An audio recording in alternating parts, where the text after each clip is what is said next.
আসসালামু আলাইকুম রহমতুল্লাহি ওবরকাতুহু। সম্মানিত দর্শক, বিএনপির চেয়ারপারসন বেগম খালেদা জিয়া চিকিৎসার জন্য লন্ডন গেলেন। তার এই লন্ডন গমন রাজকীয় কায়দায় হয়েছে।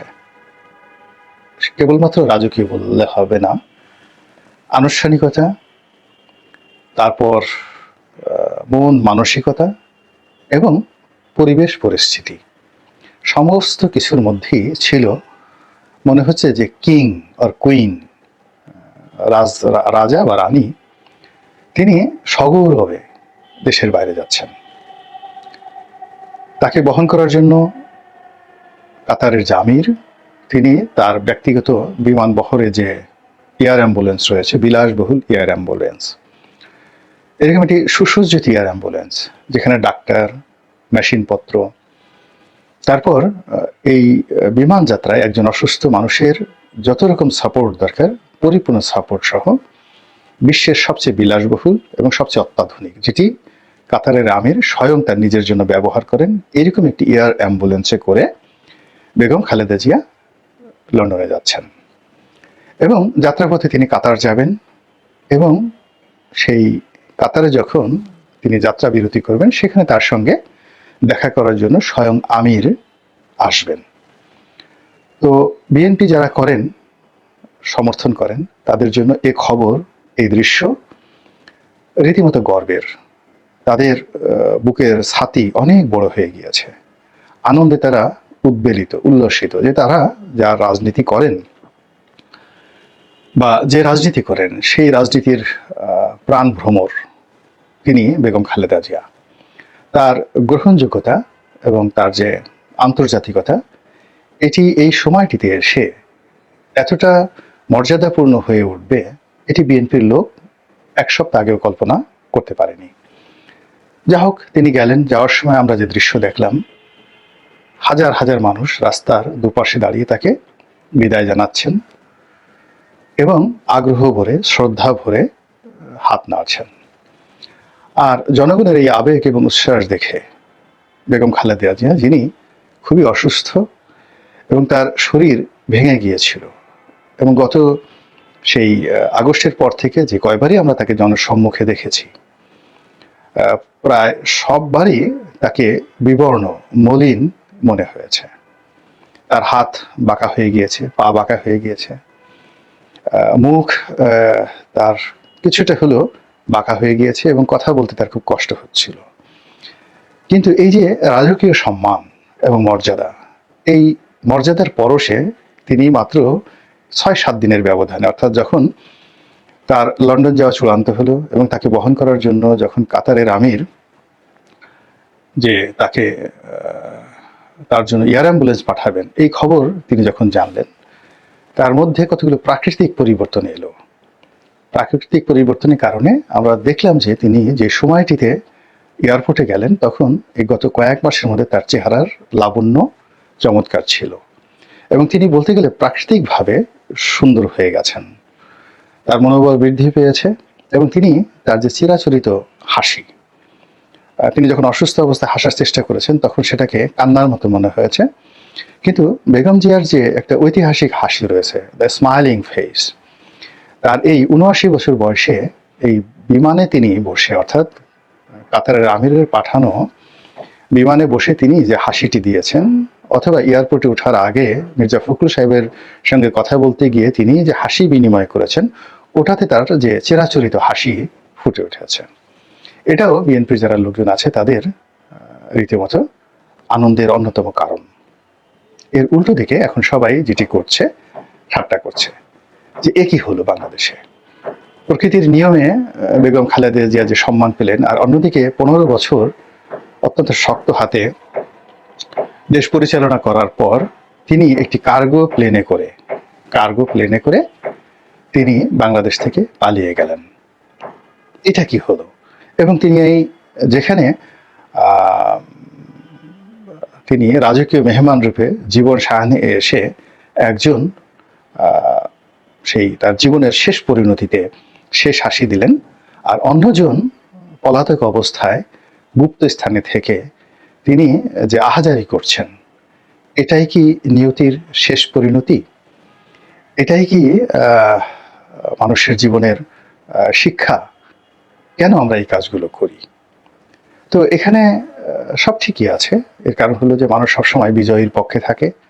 এখন বেগম জিয়ার সুসময়, কিন্তু বেগম জিয়ার বাসার সামনে যখন বালির ট্রাক রেখে দেওয়া হয়েছিল এবং তিনি তার কাজের মেয়ে ফাতেমাকে নিয়ে একটা পতাকা নিয়ে যখন পুলিশের সঙ্গে ঝগড়া করছিলেন, বকাঝকা করছিলেন, অসহায়ের মতো অনেকগুলো কথাবার্তা বলছিলেন যেগুলো তিনি সাধারণত বলেন না, গোপালগঞ্জের নাম পাল্টে দেব, এগুলো নিয়ে গত 15 বছরে বহু ট্রল হয়েছে, বহু ট্রল হয়েছে, বহু ঠাট্টা হয়েছে, মস্কারা হয়েছে এবং তাকে নিয়ে ছেলেরা মেয়েরা বহু ব্যঙ্গাত্মক ভিডিও করেছে, যেটি এখন শেখ হাসিনাকে নিয়ে করা হচ্ছে। ছোট ছোট বাচ্চারা আপা আসেন, সীমান্ত পাড়ি দেন, তারপরে শেষে অনেক ট্রল হচ্ছে তাকে নিয়ে এবং এটাই নিয়তির নির্মম পরিহাস। কিন্তু এখানে যেভাবে বলা হচ্ছে মানে শেখ হাসিনাকে যেভাবে কার্গো বিমানে করে পালিয়ে যেতে হয়েছে বা তিনি এখন গুপ্ত অবস্থায় আছেন, এই বিষয়টিকে যতটা তাচ্ছিল্য করা হচ্ছে, আমি এর সঙ্গে একমত নই। এটা একমত নই এ কারণে, বাস্তবতা যদি আমরা বুঝতে পারি এবং বিএনপি থেকে শুরু করে আওয়ামী বিরোধী যারা শক্তি আছে তারা যদি বাস্তবতা বুঝতে পারেন, তাহলে তুলনামূলকভাবে ক্ষয়ক্ষতি কম হবে। প্রথমত, শেখ হাসিনার জমানাতে, তার আগে পরে তার মতো যারা উচ্ছেদ হয়েছেন, যেমন ধরুন মার্কোস, ফার্ডিনান্ড মার্কোস ফিলিপাইনের, তারপরে ধরুন নিকোলাই চাউশেস্কু, বেন আলী, কিংবা ধরুন এই যে আমাদের যে শ্রীলঙ্কার রাজাপাকসে, তারপর তারও আগে রেজা শাহ পাহলভি। তো সবচেয়ে বড় ব্যাপার হলো যে পালানোর ওই ক্ষণটি, পতনের ওই ক্ষণটি যদি অন্য সবার সঙ্গে তুলনা করেন, ইভেন হিটলারের সঙ্গে, মুসলিনের সঙ্গে, সেক্ষেত্রে আপনার মনে হবে যে শেখ হাসিনার পালানোর, দেশ ত্যাগের ঘটনাটি অন্য সবার চাইতে আলাদা এবং অন্যরা যদি ফকিরের মতো পালিয়ে থাকে, তিনি আসলে রাজার মতো পালিয়েছেন। বাংলাদেশের সেনাবাহিনীর একটা সামরিক বিমানে করে মিলিটারি প্রোটোকলে তিনি ঢাকা বিমানবন্দরে গেছেন।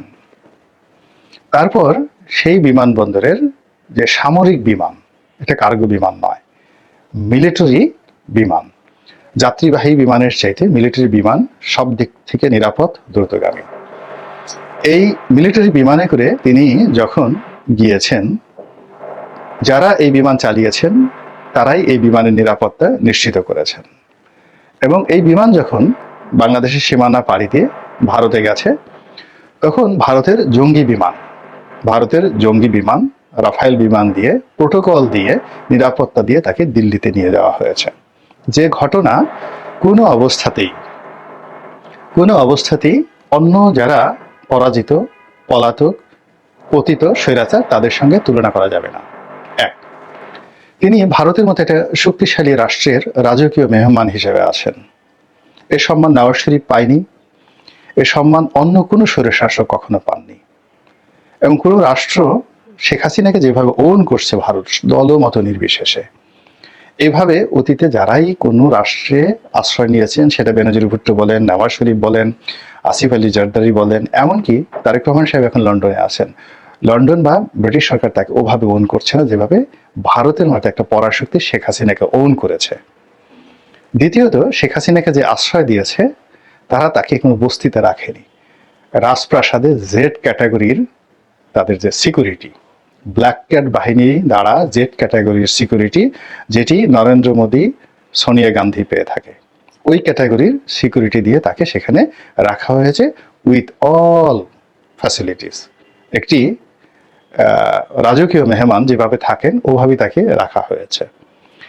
এবং তাকে রাজনীতিতে পুনর্বাসন করার জন্য, বাংলাদেশে ফেরত পাঠানোর জন্য, আওয়ামী লীগকে, যাকে বলা হয় আবার ক্ষমতায় বসানোর জন্য, বাংলাদেশের সঙ্গে ভারত যে নজিরবিহীন শত্রুতা শুরু করেছে এবং ইউনূস সরকারকে যেভাবে নাস্তানাবুদ করে ছাড়ছে এবং যেভাবে একের পর এক অবস্ট্রাগল তৈরি করছে এবং যেভাবে চাপ তৈরি করছে, এইরকম ঘটনা বিশ্বের ইতিহাসে দ্বিতীয়টি ঘটেনি। মান অফ দ্য পিপল।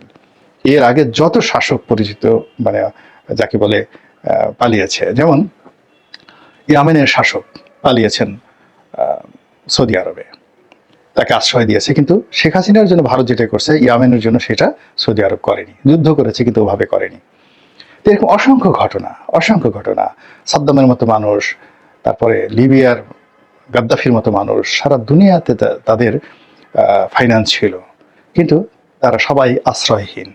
তো সে তুলনায় আপনি যদি তাকে বলেন সে পালিয়ে গেছে, কার্গো বিমানে আছে, অনেকে দেখা যাচ্ছে যে তাকে নিয়ে ট্রল করছে, সে দিল্লি রাস্তায় ভিক্ষা করছে এবং ভিক্ষা পাচ্ছে না, ইত্যাদি ইত্যাদি।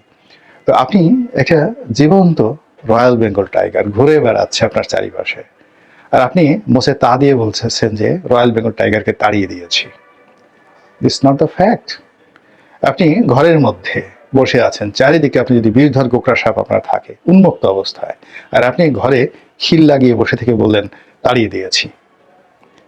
আমি মনে করি যে আওয়ামী লীগ সম্পর্কে, শেখ হাসিনার সম্পর্কে ঠাট্টা করেন, মস্কারা করেন, কিন্তু তার সঙ্গে সঙ্গে আওয়ামী লীগ, ভারত, জনমত এবং শেখ হাসিনা, তার অভিজ্ঞতা, তাদের টাকা পয়সা সে চুরি করে হোক, যেভাবে হোক, তাদের ব্যবসা বাণিজ্য যা কিছু রয়েছে, এইগুলোকে কাউন্ট করে তারপর নিজের অবস্থান সুসংহত করুন।